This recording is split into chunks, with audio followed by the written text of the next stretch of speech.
3 години му требаа на Lotus да ги комплетира тестирањата на EMEA, чиј развој е во завршна фаза. Затоа прототипите на електричната лимузина, која ќе биде конкурент на Porsche Taycan, посетија 15 земји на 2 континента, од живописните локални патчиња низ Англија преку германските автопатишта до зафрлените места низ Монголија. Значајно е и што проведеното време на Арктичкиот круг докажа дека EMEA, која ќе се произведува во Кина, може без проблеми да работи во најтешки услови, вклучително и на температури до минус 40 степени Целзиусови.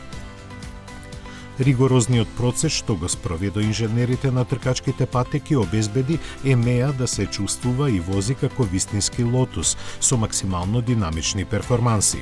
Дополнителни тестирања ќе се спроведат на Блискиот Исток, во Америка и Австралија пред лансирањето на моделот на овие пазари. Британската компанија засега се воздржува од објавување на финалните бројки. Со прелиминарните податоци беше најавено дека ќе има 2 верзии со 600 и 900 конски сили и погон на сите 4 тркала.